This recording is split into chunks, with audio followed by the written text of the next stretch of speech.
Hey there! So today you won't see my face, you only will see my sewing journal, and basically I just wanted to talk about how I use my sewing journal and why, what's in it, and maybe you will get some inspiration. So like the title said, my sewing journal is extremely minimalistic, as you will see. So if you're here for like an art inspiration, it's probably not the place, but if you are here to see the practical sides of having a sewing journal, then maybe you will find something for yourself. So let's just start with the actual notebook. So it's a moleskin notebook, and I bought it to use it as my bullet journal, but then I realized that the paper is very thin, and so I decided to buy a new journal for my bullet journal and use this as my sewing journal, as I planned to start a sewing journal as well anyway. Let's just open it. So as I said, I started it as my bullet journal and I prepared the first page. I wrote my name and my email. I would normally not probably do it in my sewing journal because I don't just carry it anywhere outside my home. And then I started the title page. So again, it was supposed to be my bullet journal, and I wrote the year here, and then I realized how much you can see it on the other side, and so I just changed it to my 2021 sewing journey. I will continue use it this year, and I'm not really that bothered that it says 2021. And here is an index. I just use it when I want to quickly find something that is in it. And I called it sewing journey and not sewing journal because, as you will see in a second, there are more in it than just a sewing journal. So first I started with learned in 2020. So I started this journal at the beginning of 2021, and I had a lot of notes from 2020 on like random pieces of paper, especially because I took a sewing course in 2020, and I just had a lot of things that I learned and I just wanted to store them in one place, and so I decided to just make this learned in 2020 page. And there is a bunch of different things like fabric shops in my city, what kind of thread to use and what kind of needles to use for different things, and I noted that always buy 10% more fabric than you need and stuff like this, seam allowance. I go over them from time to time to just remember better. And then on the sewing course we also had a skirt construction lesson, so we just learned how to make patterns for different skirts, like a full circle and then half circle, flared, gathered, pencil, how to make a slit, and how to make a belt. I just wanted to note it here because, like I said, this is another thing that I had on like a random piece of paper. And then I keep my bookmark here because it's a very, very important page for me. It's always double check. At some point I realized that all the time I make some really basic mistakes that really spoil the sewing experience for me.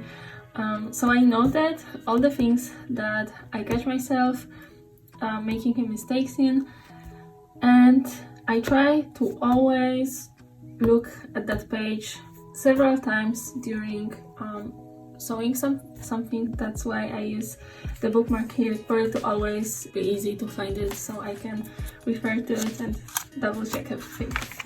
And then there's a list of things that I want to fix. As you can see, it's not a lot here. And then another page is my ideas, sewing ideas, and there's not that much here as well.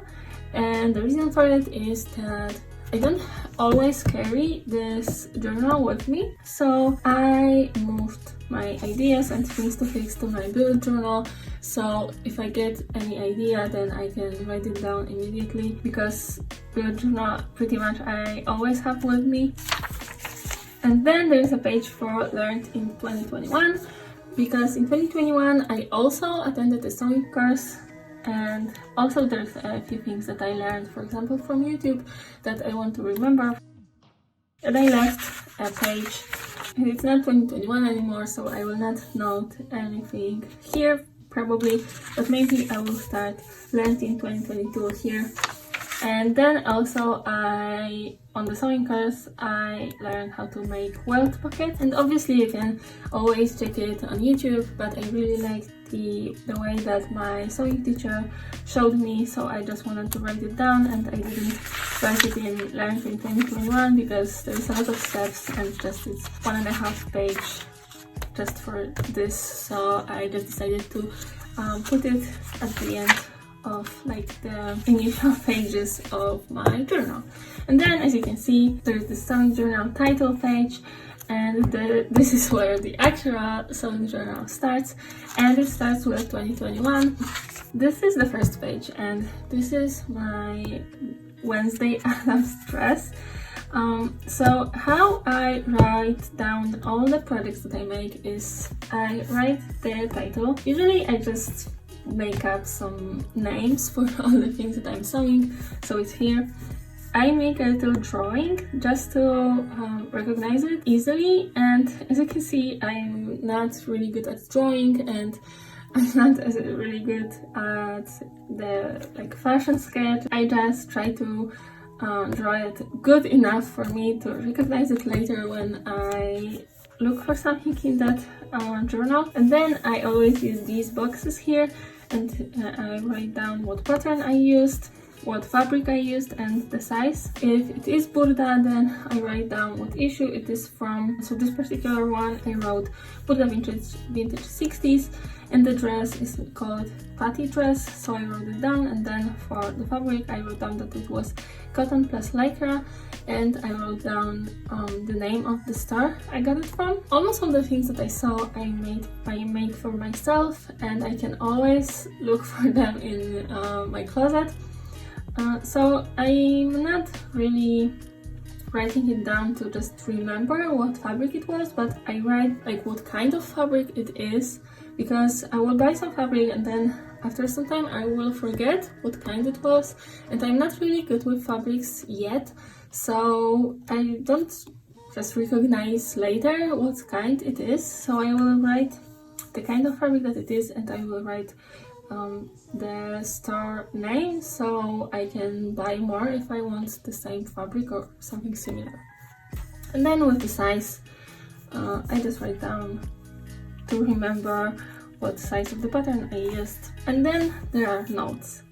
So what I will write down here is if I changed anything in a pattern. For example, here I changed the darts, and also I lengthened sleeves, and I moved the under bust seam down, and I shortened the whole dress by 8 centimeters.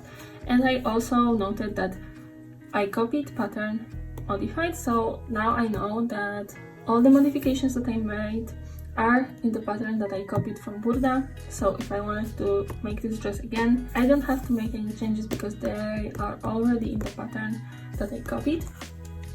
And also if I had any issues making the thing, then I will note it here. So maybe I will show you in another project. So then I made sweatpants for my husband. So I used the same format. And also I used to note the date I made a thing, and then for example here I made on the 12th of January, depends, but then sometime later I also made shorts from the same pattern, so I noted that I made shorts in May. And then in notes I noted that there's a fake zipper, and so I noted that fake zipper cover is rather questionable because I didn't really like how they turned out. And I noted that the elastic band was 5 centimeters too long, and then welt was too narrow for my husband's liking. And then for shorts I did 3 tunnels, and it's a lot too wide, so the pattern called for 1 wide elastic, but I made 3 the second time I made it, and the whole belt was too wide. So now next time I will make it, I will know that I didn't like the wide elastic, and I also didn't like 3 tunnels. So then there's this oversized jogger set that I showed how to make in one of my videos, and again I noted all the patterns that I used, the size, fabric, and all the notes. Nothing really interesting here. And then I made colors that I also showed in my video. So I actually drafted a pattern for it, and so I just drew how I made the pattern and then how I sewed it, because I didn't have a pattern or any instructions for it. I made them myself, so I just noted everything here to just remember.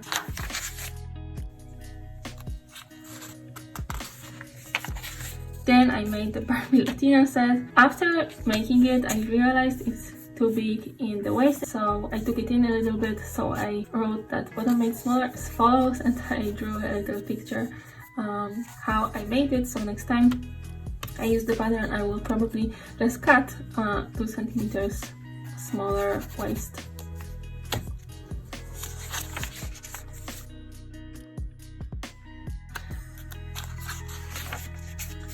My embroidered Easter blouse that I consider to be the most failed project of 2021. And I did a lot of modifications here. For example, I modified shoulders, so again I drew a little like schematic here about how I did it. Then I made a dress for a Barbie, but then I made more Barbie dresses and I didn't write it here, and I think about making another like space for it, maybe somewhere later in the journal, just for the Barbie clothes.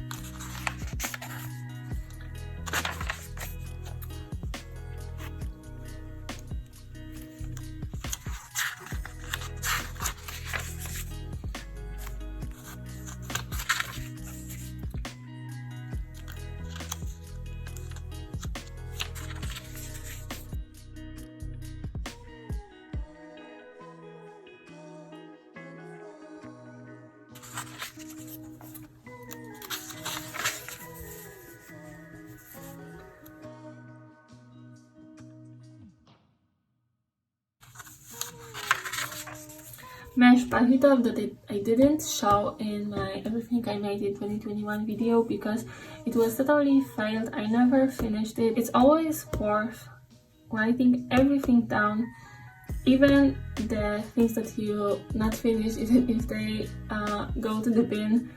It's always worth just to remember what mistakes you make.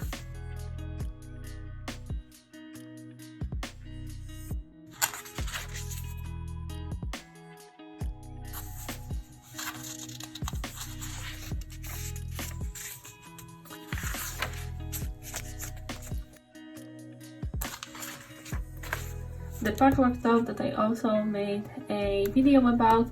So I did a little research, for example, how to set my overlocker, and then I just noted the settings that I used.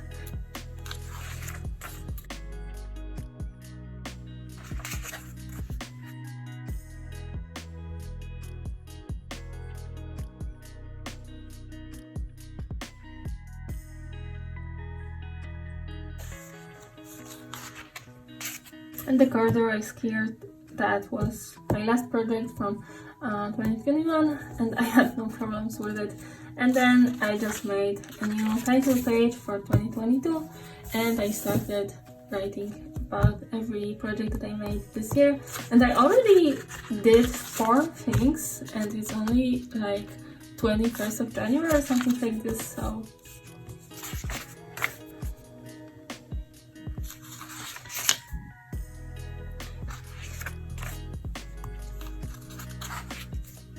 and then I was a pattern tester for a lamp set by Brandy John that I referred to my notes when I provided the feedback for the pattern test. And that's the last page for now. But yeah, I just wanted to show you how I use my sewing pattern, what I noted here and why. And yeah, if you do have your sewing journal, then let me know what you write in yours. Maybe I will take some inspiration. Maybe I like something in my sewing journal, maybe it can be better and maybe it can be more useful. So definitely let me know.